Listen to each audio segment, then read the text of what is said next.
Before we move on to tonight's video, to tell you about a convention I'm going to be going to. I will be in Houston, Texas at Retropalooza 2018 this coming weekend, July 28th and the 29th. Anyone who would like to swing by, say hey to me, or any of my other YouTube friends are certainly welcome. The convention should be a lot of fun, and I really look forward to being in Houston, Texas again, or actually just being in Texas in general. July 28th through the 29th, Retropalooza, Houston. On to tonight's story.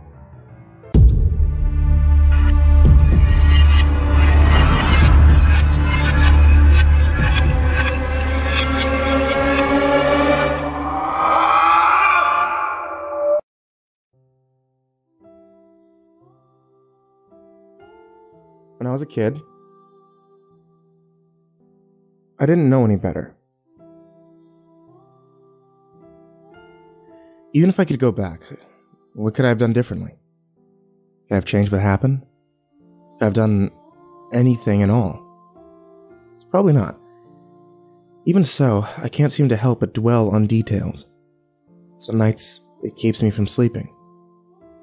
I can only hope that sharing my tale will help ease the burden. I don't remember much of my childhood before my mother passed away. I was told she was struck by a car on her way to work. I was only 4 years old. Still, I know that I loved her. Part of me still does. It's a strange, lingering feeling that doesn't go away. As much as I love her, I feel that my father loved her even more. See, I say this because my mother's death took an immense toll on him. Up until I was around 10 years old, he would have a nervous breakdown, tears and all, at least once a month. He never told me why, but I know that it was because of her. Things changed a bit my 10th year. We moved out of that house, the one that reminded us of her. My dad pulled me out of the school system, and we moved into a cabin out in the middle of nowhere. It may seem a bit drastic, but it was clear that my father needed a change. He wasn't doing so well, and because of this, I didn't question his actions. From that point on, he lived a simple life. My dad took odd jobs here and there, and seeing as we lived up north, selling firewood was sufficient enough to supplement the rest of our income. That was my job. I would go out each morning with my dad's old axe, chop up some logs for our eager customers. It wasn't much of a life. It was good enough. Comfortable. With our new living situation, I was taken completely off guard when one night I heard the sound of crying coming from my father's room. We had been doing so well, so why was he still in such dire straits? Before I could analyze the situation any further, I heard my dad get up and slam the door shut on his way out of the cabin. I was compelled to follow. Peeking out of the cabin's entrance, I saw my dad storm off into the woods, bringing with him an acoustic guitar. I'd seen the guitar before, and I knew my dad used to play, but I'd never seen him handle the thing. I figured that those years were behind him. And I'm curious as to what he was up to. I followed him into the forest. I tiptoed, making sure to hide behind trees and avoid stepping on leaves as I went. Eventually we came to a small clearing when I noticed a creek. Near the creek was a stump where my dad sat down and adjusted himself until he was comfortable. He looked down at his guitar, closed his eyes, and he began playing. I stood in awe of what I was hearing. A haunting, melodic mixture of my dad's voice and the rustling of trees in the wind. I knew he played, but I never knew he could sing. It was amazing, for lack of a better word. This went on for as often as my dad had breakdowns in our previous house. Each night it happened. I would follow my dad out into the woods and listen to the beautiful song that he'd seemingly written. I didn't really know what it all meant. I could tell, even at age 10, that it stemmed from a place of great pain. I could tell that the somber, heartfelt tune was about losing a loved one. Whenever I tried to picture my mother, the image was always blurry and out of focus, almost as if what little memory I had of her was slipping away. Whenever my dad played his song, I could picture her clear as day. It was the oddest thing, right? This brought me comfort and ultimately helped me come to terms with her death. I had hoped at the time that it was doing the same for him. Being 10 years old, though, it was hard to tell what was going through an adult's mind. Many months passed. The routine was nice for a while, but one night everything changed. I heard the usual swing of the cabin door, followed by a swift crack against the door frame. It was very loud, signaling to me that my father was distressed more than usual.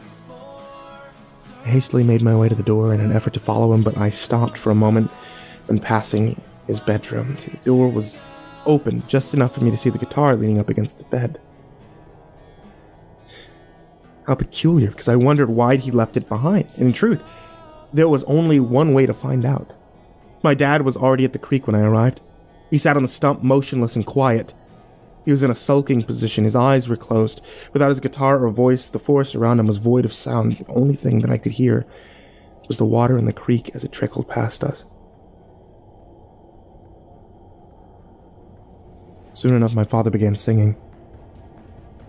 I could tell it was the same song that he always sung, but it sounded off. Without his guitar, his voice was muddy and out of tune. There were some awkward highs and lows that actually made my stomach turn. Though his eyes were still shut, I saw tears force their way out and watched as they swam down his cheeks. Eventually, he stopped singing. He broke down crying. What happened in the following moments will stay with me forever. As my father wept, something strange happened. A milky white fog danced across the water. At first, I thought my eyes were playing tricks on me, but eventually the white smoke gathered around the creek and took shape before my very eyes. It was a spirit. And no ordinary spirit, mind you. It was my mother. My father stopped crying and instead began shivering. He opened his eyes and he looked up to see the specter. He almost fell backwards in fear. The ghost of my mother reached out and began choking my father. His face went from red to blue before my mom stopped. He fell to the ground and vigorously gasped for air. I couldn't bring myself to lend a hand. I was stuck in a petrified state. My father tried to crawl away. It was no use. My mother began crawling away after him. She tore through his clothes and eventually his skin, and I watched in horror as she reached into his body and ripped out organs. His bones snapped like branches. His blood tainted the water. His voice once again filled the forest, only now it was screams of agony. I couldn't bear to watch any longer, so I shut my eyes. With my eyes closed, I remembered the song my dad sung.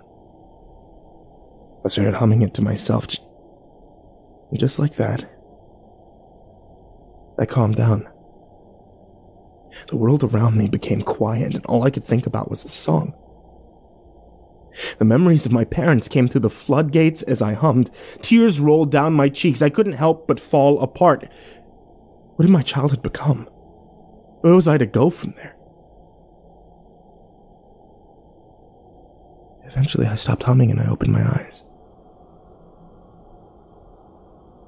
The apparition of my mother was gone. My dad's open corpse lay on the stump where he used to sing. As the scene before me sunk in, so did my heart. It crawled into the pit of my stomach and it made a nest, and it would sit there for many years to come. I don't really remember running back to the cabin, nor do I recall calling the local authorities. What I do remember is the look on their faces when they took me back out there and saw what I had seen. The sight of my father's body was grisly, that's for sure. It was unlike anything the town had ever seen. Still, it was taken care of in a swift and respectful fashion. In the coming months, the investigation came to an end.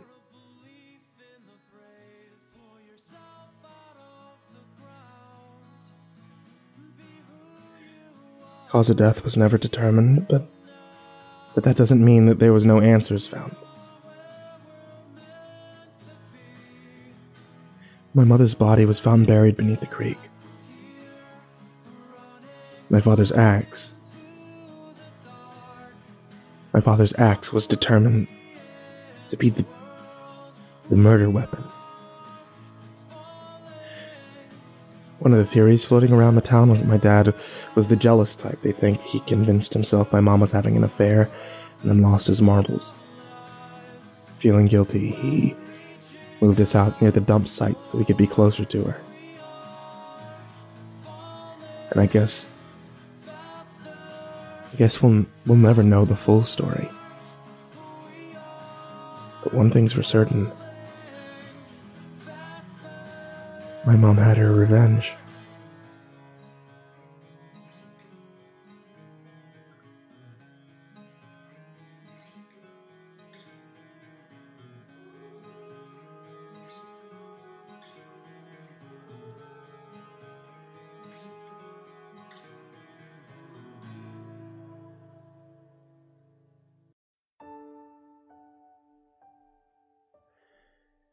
When I was little, I had awful night terrors.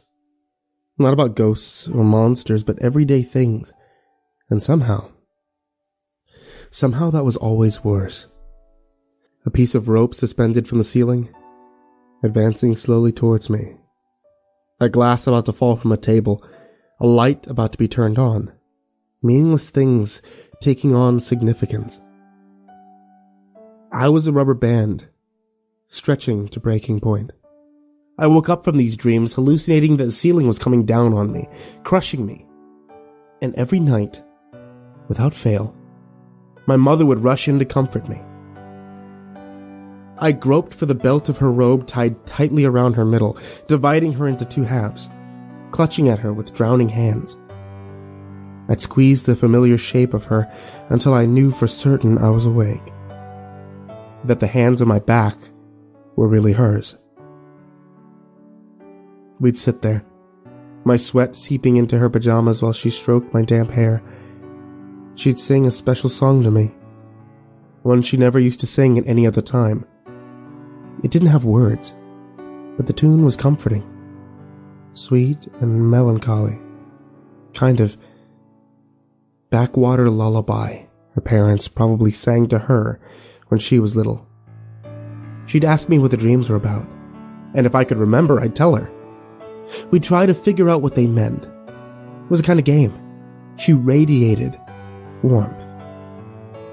We didn't talk about my night terrors in real life. They only existed in the dark. When I came home from school, she'd be waiting for me with a snack, and we'd talk about other things. The days were shorter back then. Our lives intersected briefly in the daylight. She slept late, and I went to bed early.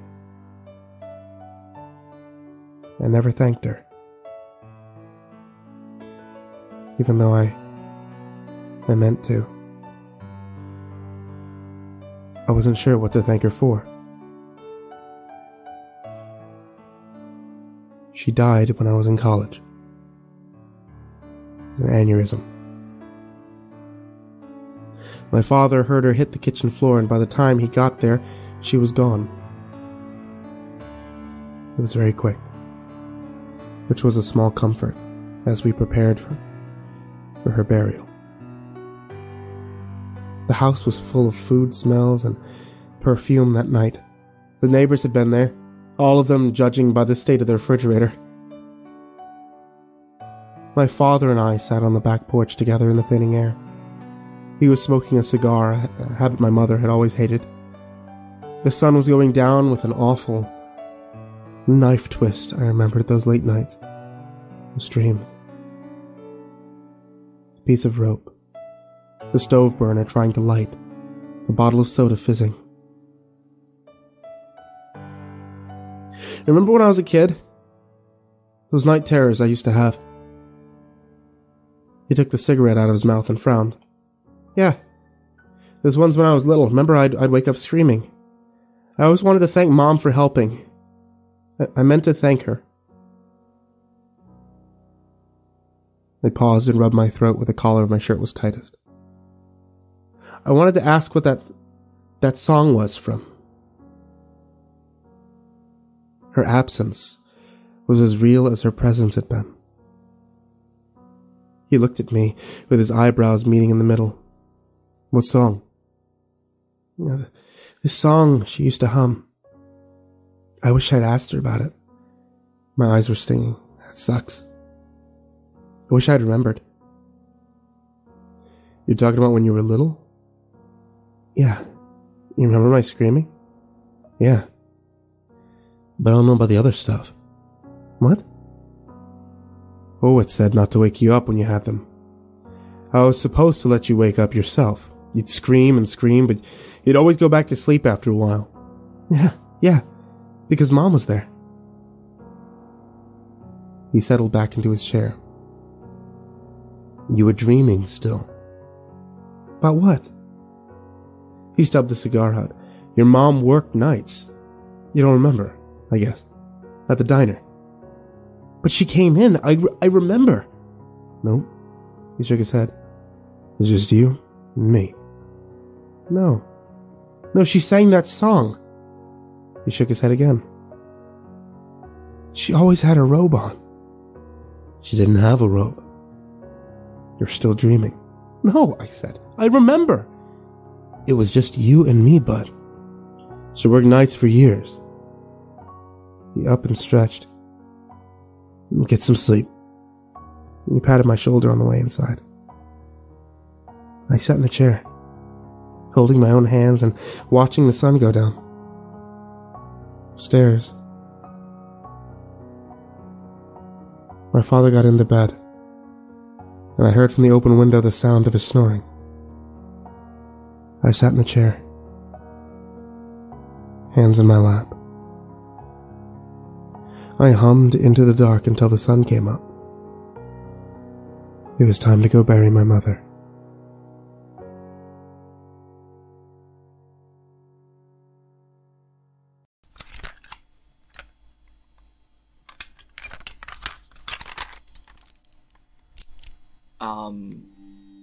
This is the audio diary of James Goldstein.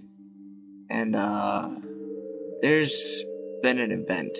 James, what in the world are you doing? You realize as soon as Sammy catches you with one of those things, he's gonna smash it to pieces. Robert, they're tools for us to use, and in a catastrophe, I think this is the best thing to do, is to record ourselves on one since they haven't put a telephone down here for us. Each of those notes we sent up the tube is probably too covered in ink before it gets to the top floor. Someone's gotta find a new way to send for help. Right, and as soon as you get into the orchestra room to reach the tube, Sammy Lawrence is gonna snatch it out of your hands and smash it to pieces. The man speaking is Robert Kirk. He and I are the lead songwriters for the Joey Drew Studios. And 6 hours earlier, the ink machine that Mr. Drew had installed upstairs, what he's called the life's blood of the studio, the ink itself, has broken. And the ink that's leaked down from up there has trapped us here. The ink machine has had a leak since installation, and at times the ink would build up in front of the door. A few times a month, we had to use the pump that Mr. Drew had installed to drain the ink back into the system and allow us to go home. But today, the ink pump wouldn't turn on, no matter how much we would flick the switch in Mr. Lawrence's office off and back on. And Sammy was a real prick about us going in and out so much, searching for a solution as well. The grumpy jerk went and had us moving files and junk around the whole floor looking for those power reset switches. Of course, Mr. Drew was nuttier than a fruitcake and hid the damn things. When we finally found them, those things wouldn't reset the breaker. Best guess from us here is that the ink machine itself is on the fritz, which means the whole building is out of power. Doesn't do much for the 30 or so of us poor schmucks that are stuck down here. The outlets for the fans don't even work, so we're like cooked sardines crammed into a music hall. If you ask me, for whatever reason they put in that ink machine upstairs, it's not worth all the trouble it's been given the whole studio. But after a day of work here, being trapped until what I can only assume is late at night is killing me, and it's starting to look like we're going to be spending the whole damn night down here. If anyone does find this tape, or if anyone is still in the office upstairs, we'd appreciate a quick call to the police, please. Good luck. I think we're getting out of here, at least until morning. Well, I pray that we can get out soon, Robert.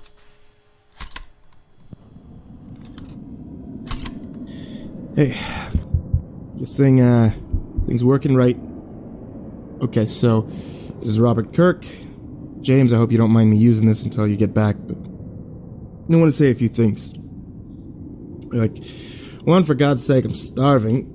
We've been in here for over 24 hours now. I think some of the folks here have already lost their minds. So Sam's become this dictator director. He believes that just because he can hand that record off the wall to Mr. Drew, he gets to call the shots around here. And a man pays tributes to the gods pay tribute to him, right? At least that's the garbage that he keeps spewing and why he's still in charge. Personally, I'm a fan of martial law. The order is at least keeping the boys from turning this place into Lord of the Flies. He stopped people from going in and out of his office at all to try that pump lever again. I think that we're all searching for a way to get out of here, you know? So we wander in, we wander out, and we keep hope that the power must have come back on. If we switch the thing on, maybe it'll drain the hallway. I mean, I can't be the only one with an empty stomach, too, right? We haven't eaten all day. Makes me wish I didn't finish off my lunch yesterday, that's for sure. What are you doing? Just recording. I'm thinking that it's gonna end up being my last will and testament or something. I'm not laughing, Robert. It's nowhere near that bad. And besides, we got a new reel down the tube for us to record for. So, they know we're down here. Any word about what we're going through? Are they getting the cops or the fire department or something? I'm sure they're working on it, man. I mean, they know we're here. Otherwise, they wouldn't have sent another animation reel, right? They just haven't gotten a chance to bring us up yet. Oh, God, Drew is nuts. Yeah, he knows that we're down here, and he still gives us work to do. Couldn't even have a sandwich sent down the tube? Joey Drew is a slave driver. Yeah, you're not wrong there. Come on, though. We might as well work before we lose our heads further. It'll keep your mind off food for a minute. Hey, Rob. How's this for a title? The Devil's Food Cake.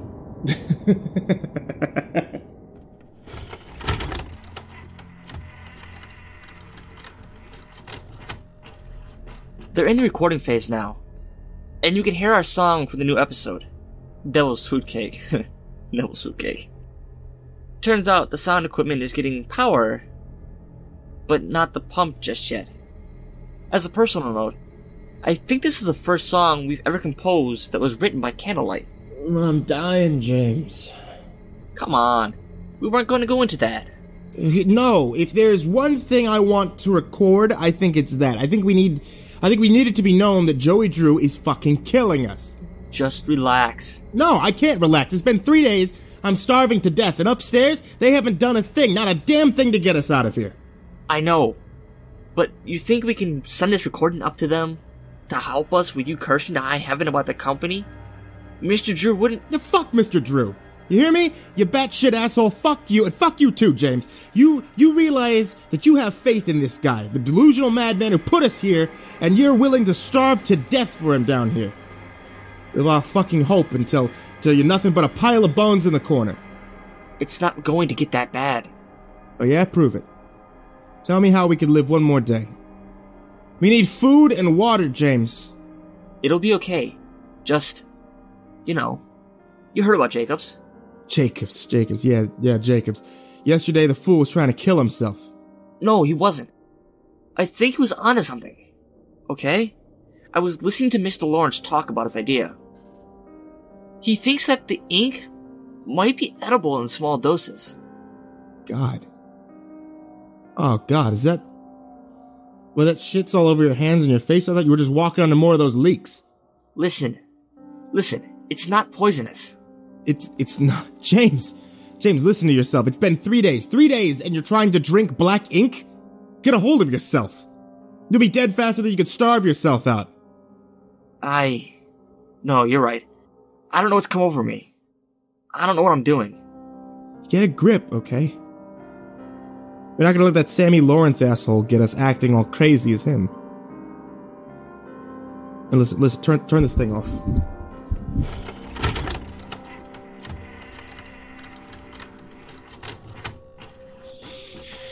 It's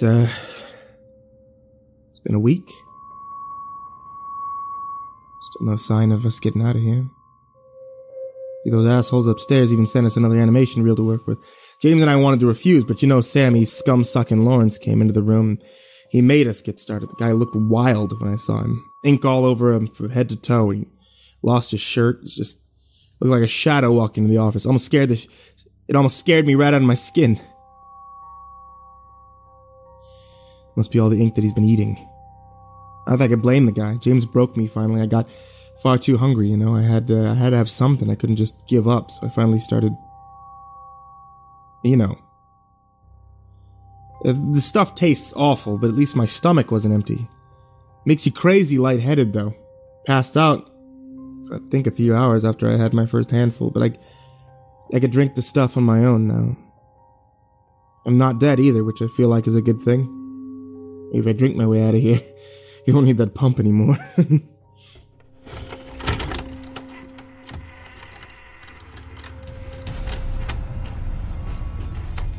Mr. Lawrence has been given a copy of The Illusion of Living from down the tube with today's animation reel. Mr. Lawrence also got some other papers. He rushed back to his office with them before we could all see, but he was telling us to keep searching for the illusion of life.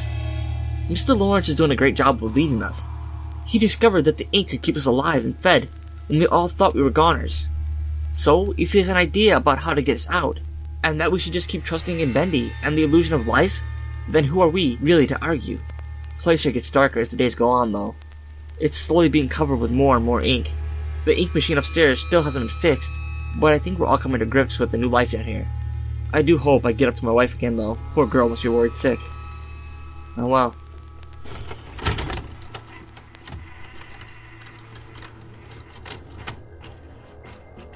I was just listening to the last recording on here. I haven't seen James in days. It's been weeks. But he was in the room again, and he must have recorded on this thing, right? There's ink all over it. I can't figure out where he's gone. I think he might have become like okay. I know you're not gonna believe me when I tell you about all this, okay? It's not like we've been down here forever. They're not seeing the outside, even no one of outside knows you're alive. I can do things as people. I don't know if it's done this to James or if I'm not alone here, but Sammy's lost his goddamn mind. Yesterday, he starts walking around with these damn bendy cutouts.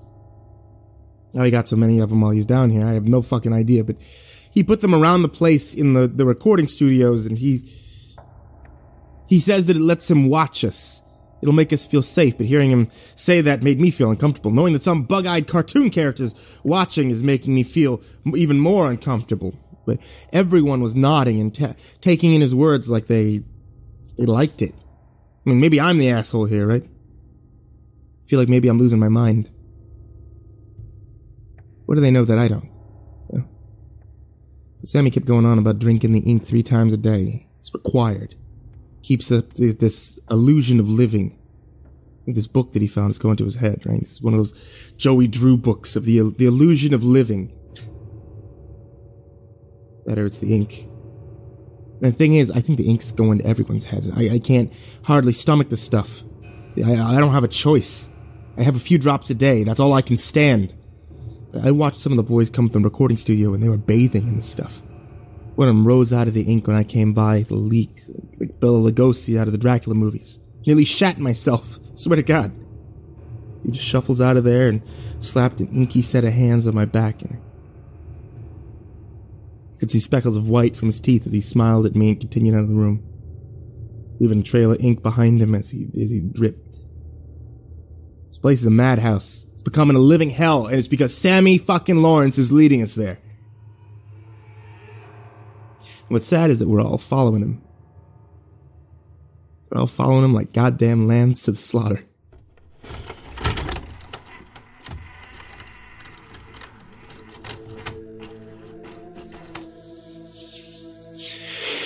Okay, I'm gonna send this up. Next chance I get, I'm bringing this tape to the tube and I'm setting it to the surface. If you find this, okay, please take it to the cops or the army or the police, the fire department, something, because oh my God, I don't know what's happening. See, Sammy's He's worshipping the book, the fucking, the illusion of life, the illusion of living book. It's like a fucking Bible to him. He talks about the ink machine as if it's this great being, and that Bendy, no, get this, that Bendy is the Lord and the Savior of us all, that a fucking cartoon character is gonna save us from the hell that we're trapped in. Can you believe that? He's gone off the rails. Hard. And everyone's taken to following him. I saw him. Okay, I saw them. They're different. They've lost everything that makes them individual. I swear, I thought I could almost hear James's voice among them. They all started singing that song for him, for their god, the Bendy song, that lighter side of hell. I haven't touched that goddamn song. He wrote that, James and I. It's like listening to him to sing a religious psalm, and before them, with his hands held high in the air, with his head behind one of those bendy cutouts that was strapped to his face like a mask, Sammy fucking Lawrence was leading him. He's so far off the deep end that he can't see the shore anymore, and he's been drawing these symbols everywhere. The ink from the walls gives life, he says. The illusion of living.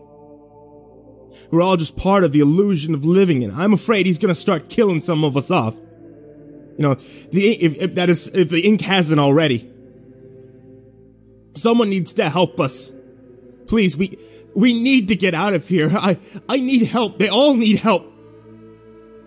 If someone gets this message when it reaches the surface, please send help.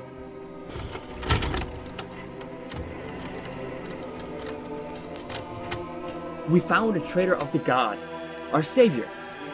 He has betrayed us. He wishes us damned by the shadows and not saved by them. Our demon in the ink demands sacrifice, and he must be appeased. Our Lord must be praised, and for his love must we give thanks. Bendy, please, accept this offering, this lamb from our flock. Though he has been led astray, welcome him into your shadow. Love requires sacrifice. Can I get an amen?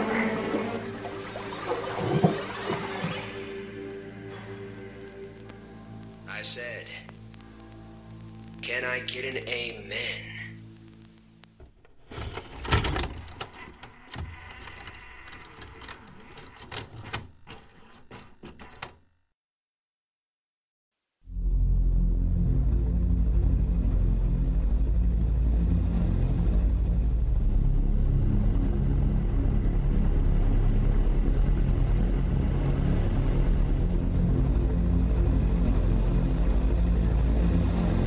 I'm telling you, it's the fucking curse of Cassandra. I could see it coming. I can explain in detail how it's going to happen. I can do this repeatedly in a controlled environment with 100 witnesses. It still won't fucking matter. I know exactly how events are going to unfold. I know exactly how our world ends. Each time I bother to warn someone, the event still happens. Those who observe this will rationalize it away. I don't expect you to read this and accept this as the fucking gospel. You're thumbing through a story on Reddit with your cell phone. You're sitting on your couch trying to feign interest in the idiotic television program you can't seem to stop watching. It's cool, I know. You're just going to explain this away as being generic. I'm speaking to you through this medium because I know you're going to see it. Don't worry, I get it. It's just like the kid listening to this as a narration on YouTube.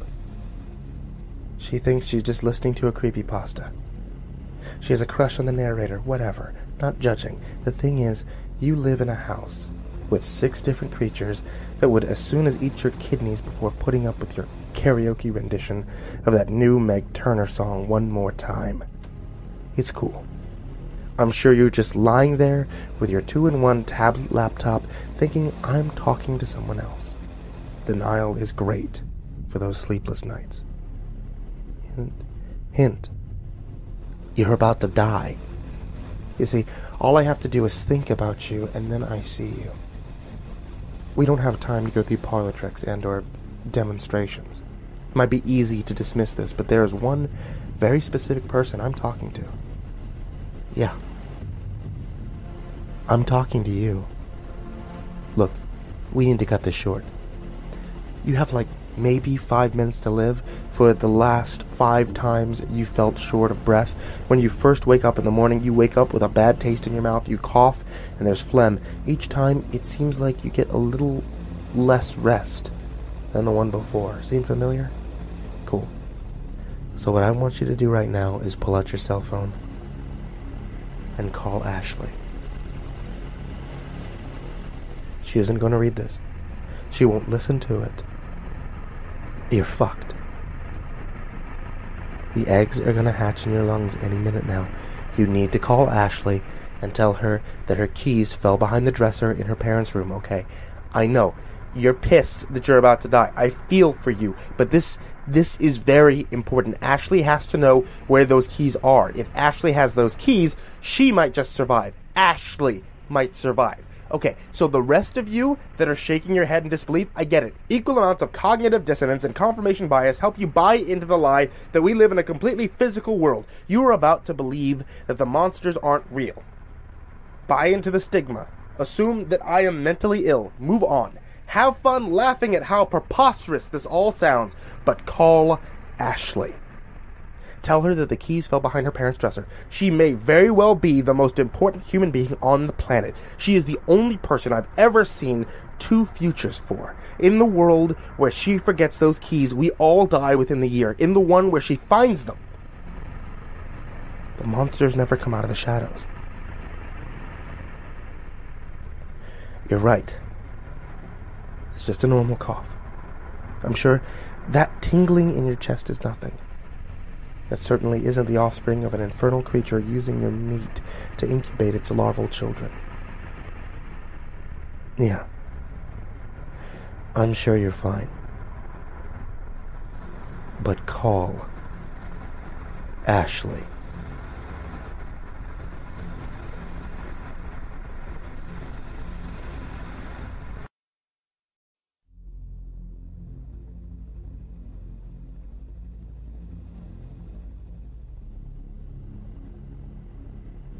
I knew a really fucked up kid when I was growing up. His name was Bradley. His family was that family. No one really knew where they were from, but judging by their accent, they were confident that it was somewhere where inbreeding was considered acceptable. The children were all towheads, with identical cowlick swirls up from the back of their skulls, and it only added to the general aura of poverty they gave off. When they moved to the vacant house at the end of the block near the culvert, the neighborhood collectively sighed and braced itself. We never saw the father, but we knew he existed because we could hear him yelling at night. Our parents tried to cover up the gunshot-loud slaps with our televisions, but we knew he was slapping her around. Their mother was a doughy woman with small eyes and a perpetually stained apron who seemed to perpetually be wandering the house touching things. It was highly contested what her actual function in the house was. As anyone who ever went in there reported, it was filthy beyond all imagination. I never had cause to interact with 6 of their 7 children, but Bradley crashed into my life one summer afternoon when I was sitting in the garden reading a book. I had created a space inside the hedge bordering our yard, and I sat in there most days. It kept cooler than any other place, and no one could see me, so I went mostly undisturbed. I was on the 3rd chapter of Huck Finn when the branches around me rustled and a dirty, freckled face peered into my little cave. He grinned, and there were 2 red pits where his front teeth had been. "Hey," he said. I didn't know how to respond. I pretended I hadn't heard him. He broke a branch and started to poke me with it. I ignored him. He moved the branch up to my face and almost poked me in the eye before I swatted it away. "What?" I snapped. He grinned louder. "Want to see something? You want to see something?" I shut my book and left it in the cave where I crawled out. Brushed off my pants, crossed my arms. He had one arm behind his back and he was giggling a little. "What?" I said. He brought his arm forward and he held up the fuzzy white thing he was clutching. I recognized the rabbit as one of the Angoras the Jacobson family raised in hutches in their backyard. What he had done with the body, I wasn't sure. But he held the head cruelly by the ears, and the stump of the neck dribbled occasionally into the grass. I froze in place. and I stared at the red eyes, which hadn't grown dull yet. Seemed so painfully alive. "Watch," he said. He flipped the head upside down and shoved 2 fingers into the neck and up to the base of the skull. When he had them as far in as they could go, he spun the head so that it faced me. "Watch." The jewel eyes suddenly bulged out and moved in opposite directions. He laughed, and one eye deflated as the jaw opened and closed. "Help me, I'm dying," he squeaked. "Help me!" Then he closed the jaw with a snap, and one of the long teeth broke with a tiny crack. I turned and I fled up the porch, urine trickling down my leg as I ran. Behind me I could hear him giggling, "Help me! Oh no, help!" I slammed the door, and I ran up to my room. From my window, I watched him duck into my cave. And when he came up, he didn't have the head. He wiped his hand on his jeans and wandered away. I didn't say anything that time. I wanted to forget about it. Even after 2 more rabbits vanished, I kept my mouth shut and avoided Bradley at all costs. The Jacobsons eventually moved their hutches into the barn, and I never heard about the rabbits again. I kept track of the other neighborhood animals, but none went missing. The school year started, and neither Bradley nor his siblings attended. We weren't sure where they went during the day, but one boy reported seeing them in the fields harvesting corn and pumpkins during class, but we suspected their father wasn't bringing in any income. Their mother grew rounder and more doughy, and we learned that she was due for another child soon. Our parents shook their heads over dinner and told us to stay away from those children. We happily obliged. As the fall began to turn to winter, I started hearing Bradley outside at night. He would wander the front yards, going through mailboxes for any unclaimed mail or putting his face to people's windows, leaving spade-shaped oil stains on the glass. All around the neighborhood, when snow was available, he built strange snow sculptures, odd shapes stacked together in riddles we couldn't solve. I heard him break into sheds and steal whatever he could find inside. His mother began to look healthier, and we heard stories of people hearing him speak to strangers when he was out with his mother. He was possessive of her, would stand in front of her belly and refuse to let anyone disturb the child growing inside of her. He used that phrase frequently. He seemed to attach some kind of importance to it that remained a mystery when his mother finally left to give birth in the town clinic. There were complications, and she was gone for a long time. In her absence, Bradley grew restless. We almost never saw him at home anymore. No one knew where he went until I found him in the library, devouring an endless stream of books with an almost manic concentration. I read the titles. There were books on trees, plants, soils, minerals, how to plant and when and where. Every day he woke up at dawn and went to the library and stayed until the doors closed. I never saw him eat. His skin was tight, his freckles began to fade. His mother came home alone. No one talked about it. The house was quiet at night. There were rumors. The baby had been deformed. It had been born without a brain. Her husband was gone, and now it was her and her surviving children and the house. It deafened all of us with its silence. At night, Bradley wandered the neighborhood with a shovel and a wheelbarrow and dug up flower beds, leaving the crushed blossoms in favor of the soil that they grew in. He carted load after load down the block, and a peek over his fence one afternoon proved that he was taking it into his backyard and leaving it in chaotic piles. I couldn't imagine what he was planning. As soon as he had what he needed, he vanished. I never saw him out at night again. And then, animals began to go missing. He was smart enough not to take pets. He went after the wildlife instead. Whether they were alive or dead when he took them, that appeared to be irrelevant. The streets were clear, and all around the neighborhood the cats wandered in search of any living thing. After he shot down a crow with a rusty pellet gun and planted bug bombs in the hollow trunks of trees, even the birds stopped coming. Our neighborhood was clean and quiet, and all of us held our breath and waited for the countdown to come to an end. As soon as it turned out, I was there when it happened. I woke up because I could hear him crying. The wind carried his voice to my window, and I listened for a while. He keened, and intermittently there was the sound of metal against metal, I slipped on my robe and padded down the hall. I held the screen so that it wouldn't creak, and when I slipped out, the world was quiet and still, except for the soft, broken sound. I followed it to Bradley's yard, where I knew it would be coming from, and I peered through a hole in the fence at him. He was hunched over the wheelbarrow, which was full of sod. His hands were buried up to his forearms, and he held them still as the rest of him hitched and shook. Abruptly, he kicked the wheelbarrow, and the sound caused me to flinch. He heard my sound of surprise, and before I could get very far, he had exploded out of the back gate and was at my heels. He closed his hand around my hair, dragged me back to the yard. The pain stunned me into silence, and the only sound I made was a whimper when he held my head above the wheelbarrow and forced me to look at what was inside. It was half buried in the dirt, and I saw that he had been lifting it out of the dirt slowly. A soccer ball-sized pouch made of some kind of animal tissue. Stitches bit at the surface, roped across it in every direction. In places, the bag was split, and where he'd torn it open, it oozed something foul and black. The smell was unimaginable. I gagged, and he cried harder. It didn't work! It should have worked! I read everything! I got it right, but it still didn't work! He took my hand and wrenched it down into the black tar. He was cold and thick, and when I began to scream, he clapped a hand over my mouth. Just feel it! Maybe you know! Do you know why?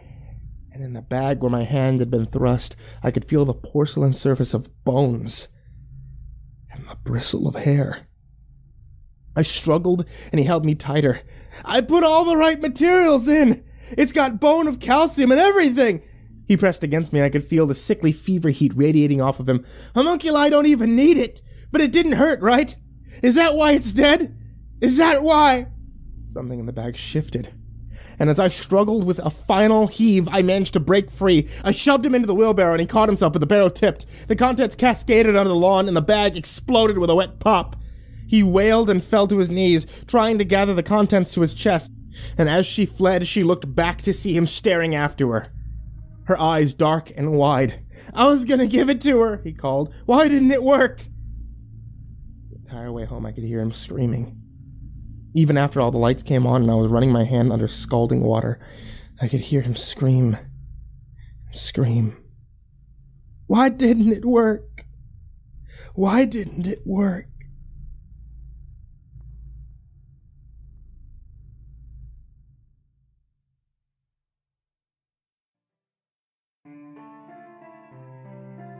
Hey there, everyone who's listening on YouTube, or those of you who are listening on the podcast. It's me, Mr. CreepyPasta, and before you head out for the night, I just wanted to let you know about a couple of things. Without you, the show doesn't take place. So, if you guys would like to support the show, or if you guys would like to get your hands on a couple of cool little things whenever new things come out, check out patreon.com/MrCreepyPasta, and any support that you guys show, I really appreciate. So everyone who's already donated to the Patreon, I really appreciate it. You guys are amazing. I thank you so much for that. If you guys are looking for more Creepypasta Storytime, there's a new video that's uploaded to this channel or uploaded to the podcast every Tuesday, Thursday, Saturday, and Sunday now. You can be able to get more from me at facebook.com/MrCreepyPasta or on Twitter at MrCreepyPasta and then the number 0. Thanks so much for listening, kids, and for your support. And sweet dreams.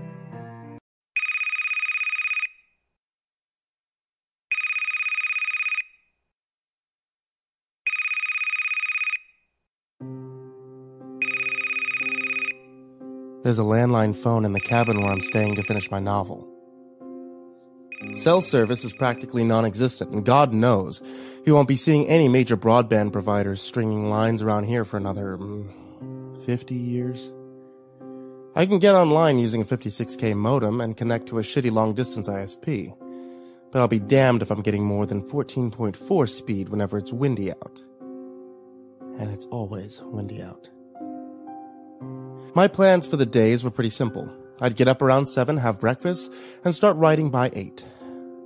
I'd make lunch around 1, call my wife at work during her own lunch break, then go back to writing until 6 or 7. Then dinner, and bed.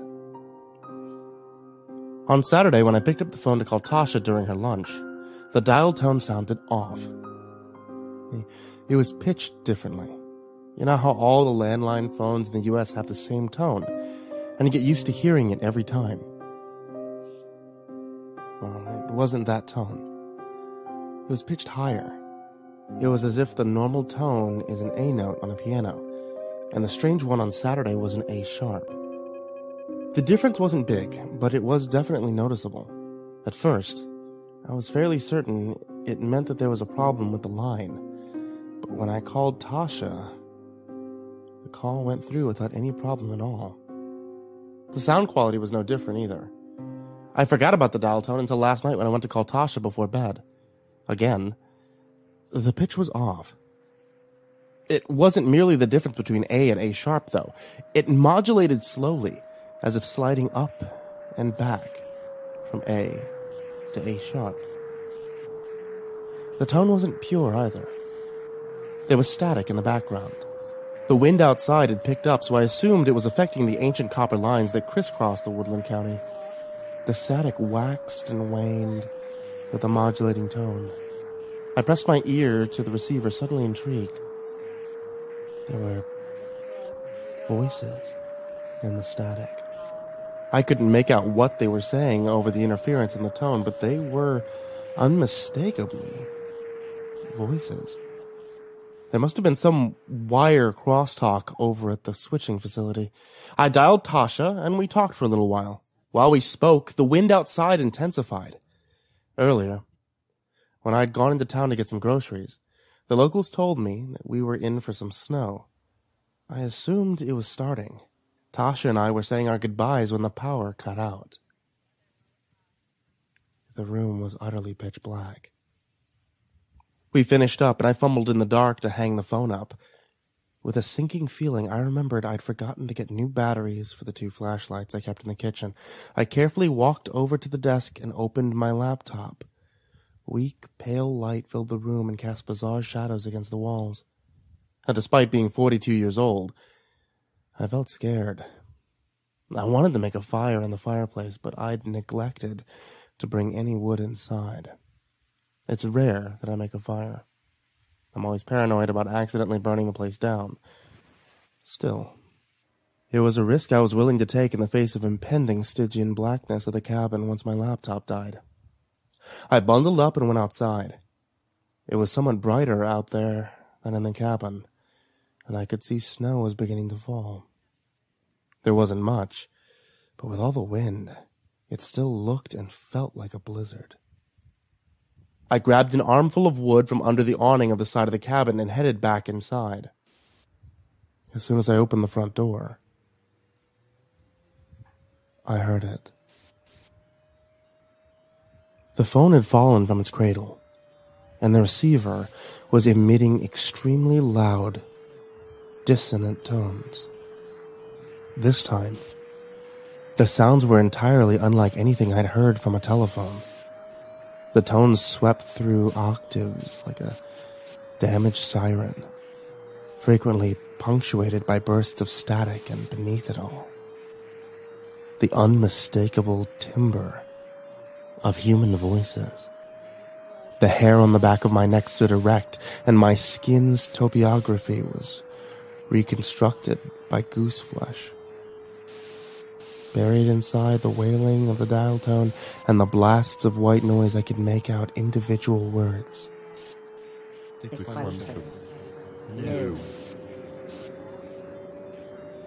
Liberation. Mutilation. God. The light from my laptop faded into nothingness. I grasped and dropped the wood I'd been carrying. I rushed forward to hang up the phone, but I stumbled and fell, landing heavily on the floor with my hands inches from the screaming receiver. The wailing and static stopped. Wind buffeted the wooden exterior of the cabin. Terrified and not knowing what to do, I reached for the receiver to hang it up. When my hand touched the plastic, an enormous crash rattled all sides of the cabin at once, knocking dishes from the cabinets and causing them to shatter in the kitchen floor. I screamed. The phone began making noise again. It started with a normal dial tone, but quickly warbled and warped into a shrill cacophony of sirens, static, and voices. Somehow, I was impelled to pull the shrieking receiver to my ear. I fought the impulse with all of my strength, even pushing my left arm against my right to stop it from moving. It was futile. The receiver touched my ear, and the sounds were replaced by a single, hideous, loud voice. You're ours!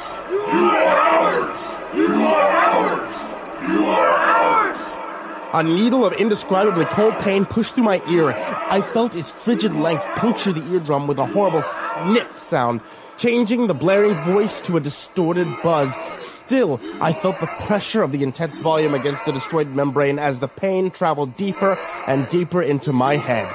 Everything went white.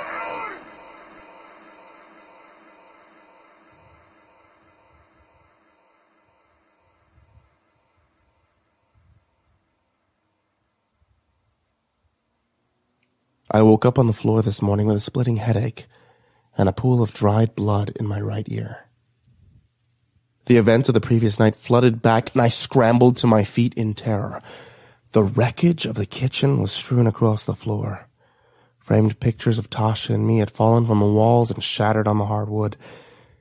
Desperate for fresh air, I hurled myself towards the door and opened it, surrounding the cabin, contrasting against the snowy snowscape with thousands of dead birds. Each one had its head smashed with such force that its eyes had burst and its beak was splintered into unrecognizable fragments. Vertiginous nausea caused me to sway and nearly fall into the carcasses. I stumbled backward into the house and slammed the door. I looked over at the phone. It was neatly placed on its cradle and looking as innocent as any telephone in any house. I couldn't bring myself to pick it up and dial 911, not after what happened. I poured through the fallen debris and found my keys. The legs of a drunkard carried me through the bird corpses to my truck. I pulled away from the cabin and somehow made it to the hospital without crashing. Right now, I'm writing this with a borrowed laptop from a bed in the hospital. My right eardrum is ruined. They told me I'd experienced vertigo for quite a while, but I was given medication to make the sensation less nauseating. The injury to my ear was not enough to keep me hospitalized. In fact, it was hardly enough for the ER staff to take seriously, and they seemed irritated by my presence. That changed when they asked me how it happened. I explained it to them the best I could, but all I could see in their faces was bewilderment. Over and over, they asked me to repeat myself, but after a while, I started to get frustrated. One of them handed me a pen and paper, and I simply wrote, "What is so hard for you to understand?" A young nurse asked me to tell them again what happened. She held her phone out in front of her, and I saw she was recording a video. Again, I explained. They listened intently as I spoke. Then the nurse stopped the recording. I shrugged my shoulders, wondering if recording me somehow got the story through their thick skulls. The nurse turned the phone towards me and pressed play. I watched for a few seconds and started sobbing. On screen, when I opened my mouth to speak, all that came out was the shrill siren of the warped dial tone.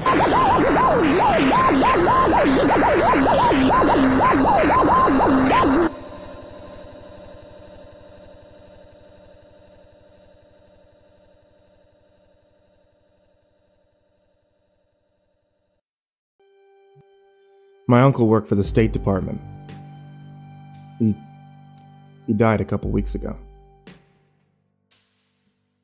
As per the State Department policy, whenever one of their higher-ranking employees dies, the department sends a small team to the home of the deceased to ensure that they have no sensitive documents in their possession. It's not that they distrust their dead colleague. They just don't trust his family. The department team came back to my uncle's house one morning, spent a few hours rifling through his closets and drawers, and left with a small pile of papers. They expressed their condolences for my loss, and left. Never saw him again. Not even at the funeral. On the night I visited and found him on the floor, dying of a heart attack, he told me something. Something I would have preferred to never have heard. Something that made me wish I'd gotten to his house 20 minutes later to find him dead. Rockville Bank, Rangeley, Maine. Deposit box 4426. The key was on the ring between his car and his house keys. pocketed the key before the paramedics arrived. He was dead by then. I went through the motions. I arranged what needed to be arranged and let the State Department do their thing. Last week, I drove from D.C. up to Rangeley. I showed the bank the documents proving that I was in charge of my uncle's estate and owner of the contents of the box. The bank manager unlocked the main lock on top, then left me to unlock the other one on the bottom. Inside was an envelope containing a single sheet of paper dated August 4th, 2016. One that looked like it'd been pulled from a fire. I took it from the box,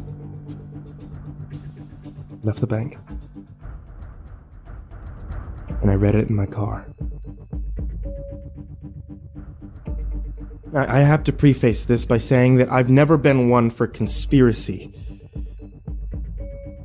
In fact, I think that all conspiracy theories are a bunch of bullshit.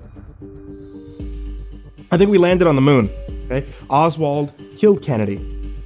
Islamic terrorists brought down the Twin Towers. Vaccines are safe and important. None of the major conspiracy theories have ever been able to hold up under scrutiny, and all the exponents of the theories are, in one way or another, unhinged, but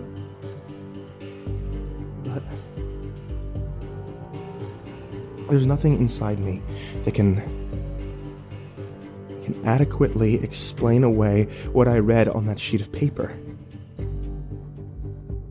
Yeah, it might have been a hoax. During the long drive back to DC, I'd almost convinced myself that it was, but my uncle wouldn't do something like that. He took his work seriously. He was passionate and moral. All the evidence pointed to the fact that this document was real, and if that were the case, people needed to know about it. That had to have been why my uncle had hidden the file away. He wanted me, or someone else, to dismantle it after his death. I made up my mind, and when I got home, I submitted it to WikiLeaks. 5 minutes later, I received a phone call. Destroy the scan you sent us. It's not real. Destroy the file and the physical document. Do not attempt to submit it again. We know who you are.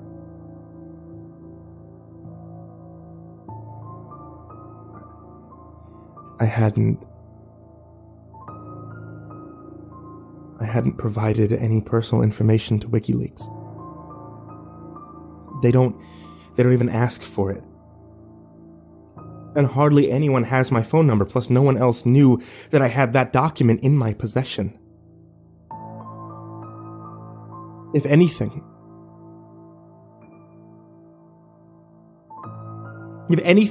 could have proven the document was authentic and important, that was it. And that all happened last Friday.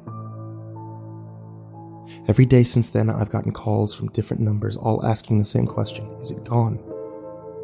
Is it destroyed? Each time, I hung up without saying anything.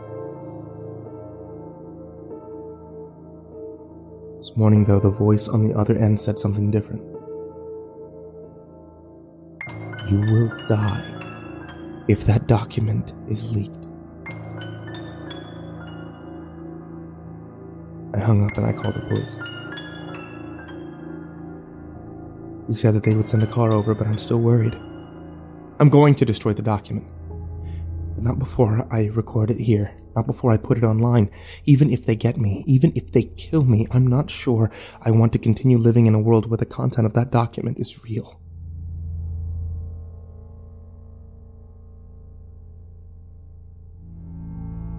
Content is still indiscernible, but the context is still available. Try to replace the burn marks as best I can, but whatever happens with this, once it's out in the open, my conscience can be clear. If this is my last day alive, maybe I'll be rewarded for bringing this to light. God knows if I live through today, I may never sleep again. U.S. Department of State, WikiLeaks. Most attempts linked to the JA have stopped. Tactical reversion to JA, Ambassador of Ecuador, London, budgeted to silence sexual assault and smear accusations in tabloids as promiscuous or drug users.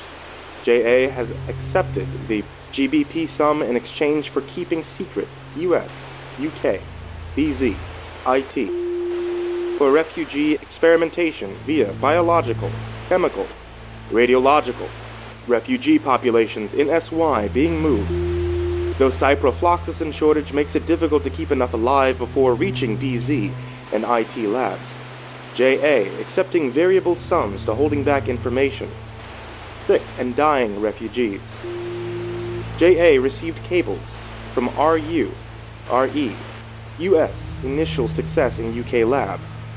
Zika manipulation. Zika re-engineering and subsequent failures. Reanimation of dead tissue. Loss of containment in FL, US, GA, US, LON,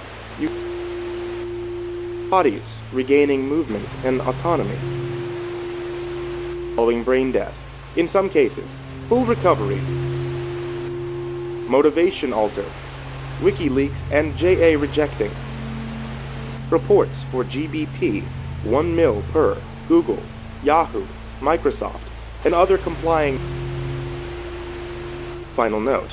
JA assassination attempt on 2016 reported successful by Ecuador, London, and US teams. Via gunshot wound to head, body, reanimation likely, dormant Zika, dental exposure to lost mosquito, London, UK lab, JA new motivation unknown, gunshot, covered by hairstyle, over wound, still responsive to hand communication. Internet in general still unaware of bioengineered outbreak and family of citizens in US and UK. Reanimated dead without anyone knowing it. Monitor cables and RU. Avoid mosquito exposure.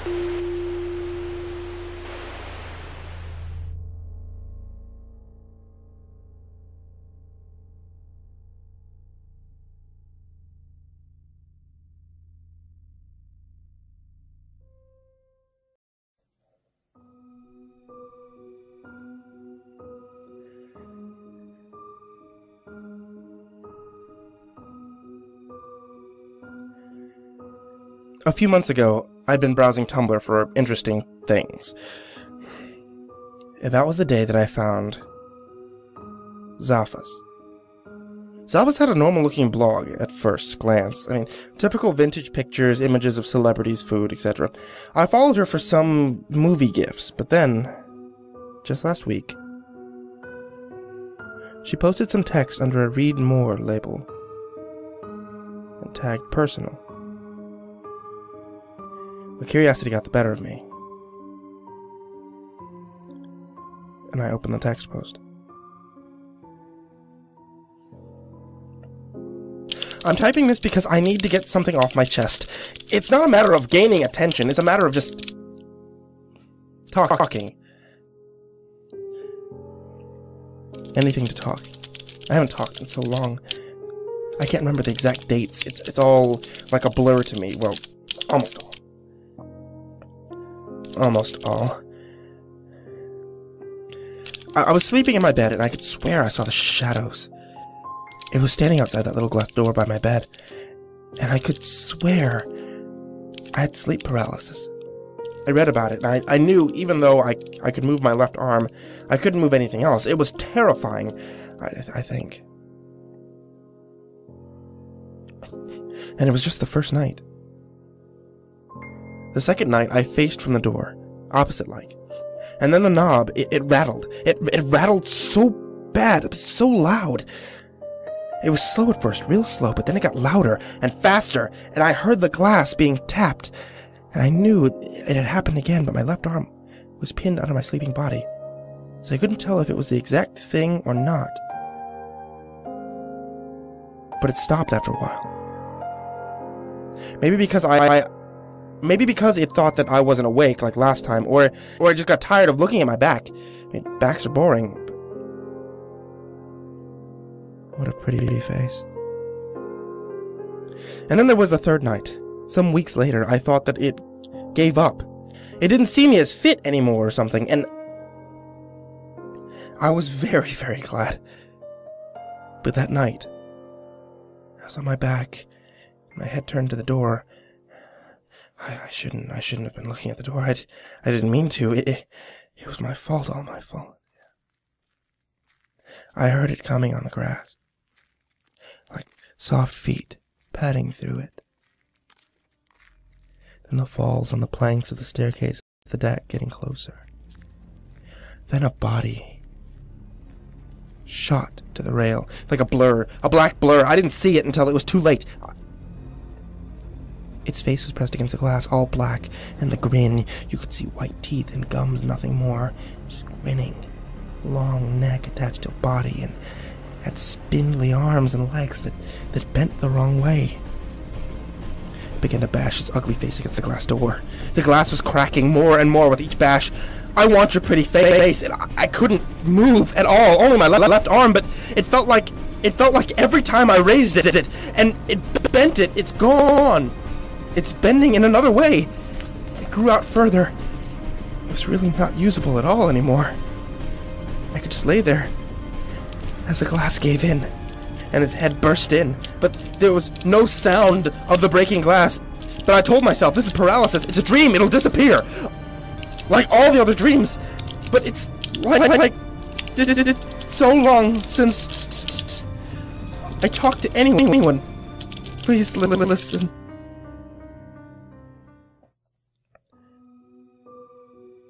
After that, I closed the post, feeling uneasy. Within the next 3 days, there was no activity from her blog. I was going to ask her if everything was alright, but when I arrived at her Tumblr, it was deleted. Gone. Like it never existed. I don't know what happened to Zaphis. Something tells me that I don't want to know.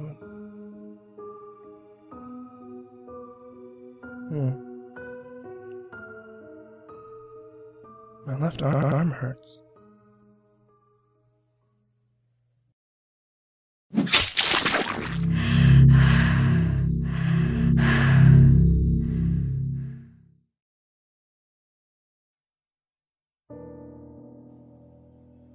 I was 17 when she came. I had been living with my abusive mother for 17 long, painful years. It was around midnight, and my mother was already asleep, so when the 3 soft raps at the front door came, it was me who answered. An odd-looking little girl stood there, with cheeks pale and colorless, blonde hair and braided pigtails, a pink dress torn a little at the hem, feet bare, turned slightly blue from the cold of winter, and black eyes. Fathomless, deep, black eyes. I quickly let her in, thinking of how horridly underdressed that she was. It wasn't until later I'd wonder why she hadn't been shivering, or even question as to why she was here in the first place. I got her into the living room, wrapped her little form in a thick afghan my grandmother knitted. She held it, though it didn't seem to affect her, and I smiled. "What's your name, sweetie?" A long silence passed, in which she stared at me. I was beginning to be uncomfortable by her black gaze, when she parted her lips and spoke in a soft voice. "Lacey Morgan." I nodded, smiling again. "You can stay here tonight, Lacey," I said, motioning to the couch. She curled up in a little ball, black eyes still on me, and I exited the room. That night, I slept soundly, not worrying about my mother beating me or the strange little girl on my couch. And my mother came, and I trudged into the kitchen. I was greeted with a coffee mug to the shoulder.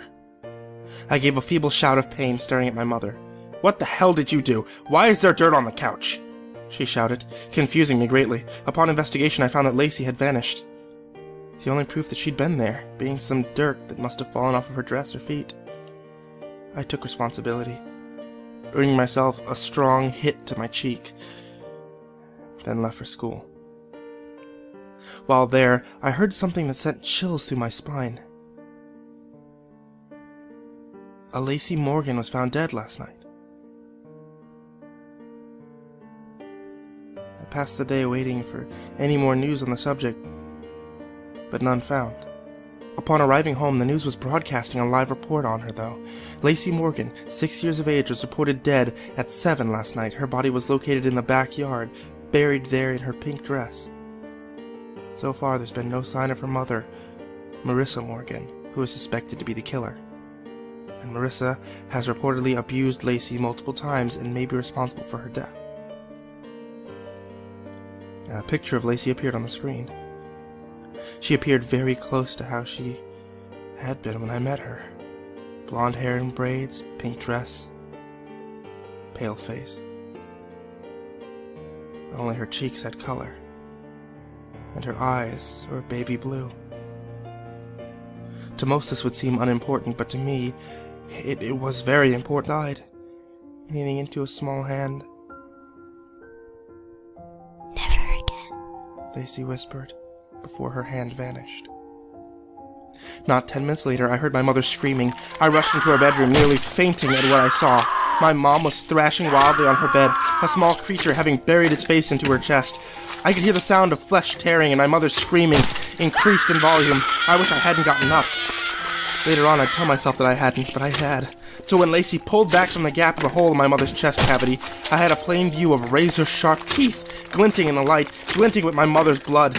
She smiled innocently at me for a moment before swiftly tearing out my mother's jugular. This time I did faint. And when I came to, I was in my bed. I walked to my mom's room, morbid curiosity getting the best of me. Upon opening the door, I found the room empty. The bed made neatly, as if my mom had left for work early. The only oddities were the dirty child's footprints and the open window, showing that Lacey had in fact visited. I never saw my mom again. And I never missed her either. I eventually got married. We had a child together. I named her Lacey. And recently I noticed the neighbor's daughter has all sorts of scrapes and bruises on her arms. I've started watching their home, and the other day, I saw something odd. A little girl running barefoot through their backyard up to their back door. It was around midnight, so I couldn't be sure, but I thought that she met my eyes with her black ones. I could swear she mouthed 2 words to me. Never again.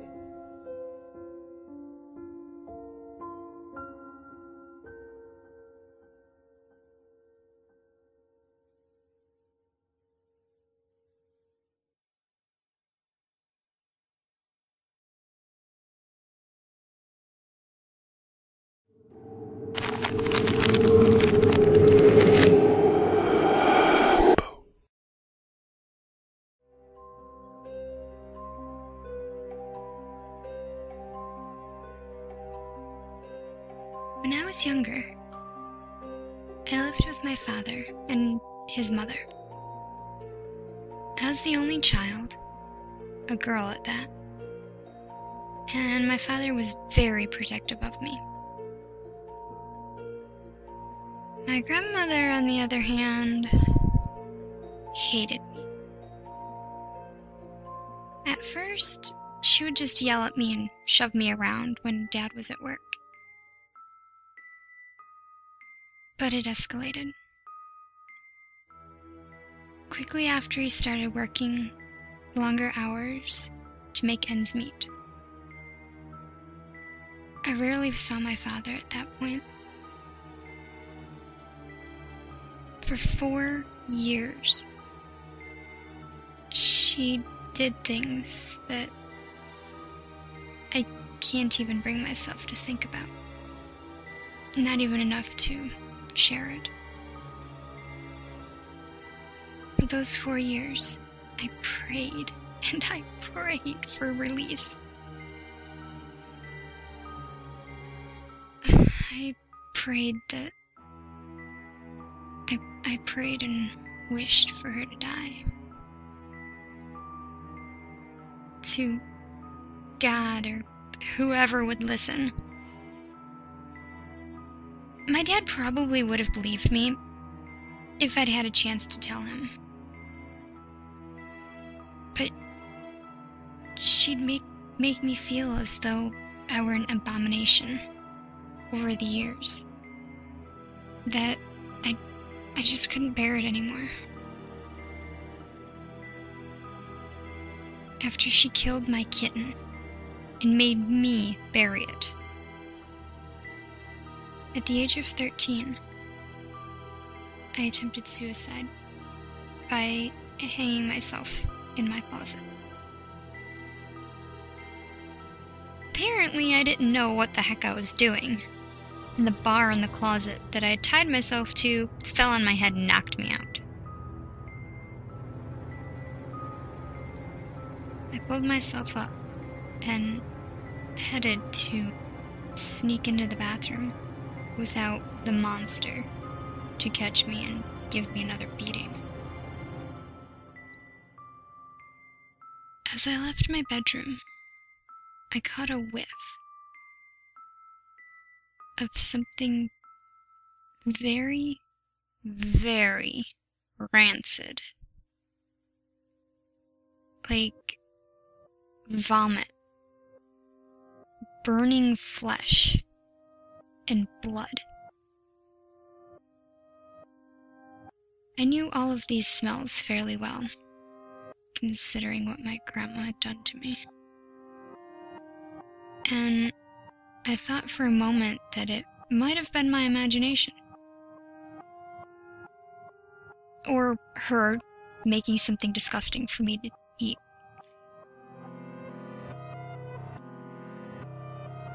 While I recognized the separate smells in a way, I'd never smelled anything like this.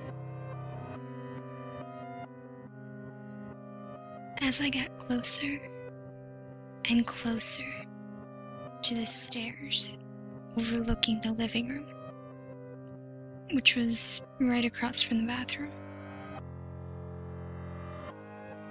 I started to hear something.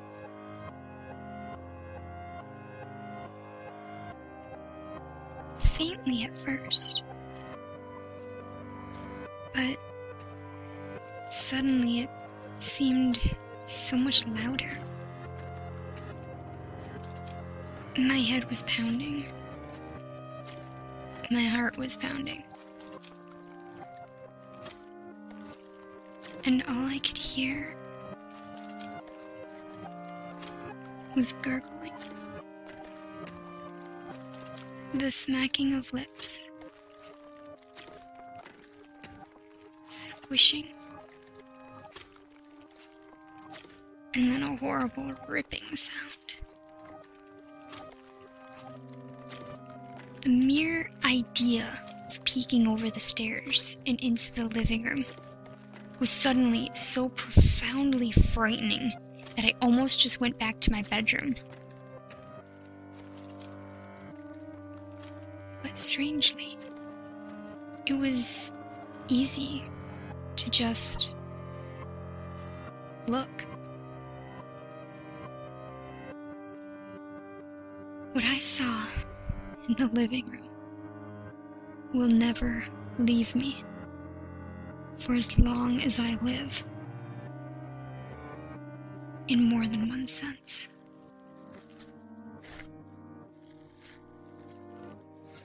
My grandma was lying on the ground. There was someone wearing black kneeling over her. They were both covered in blood. person's head was moving rhythmically over its hands, which held what I then realized was an organ from her body. The person didn't look up, and I was too scared to make a sound. There was so much blood. So much blood. The sound of gnawing. The smacking mouth.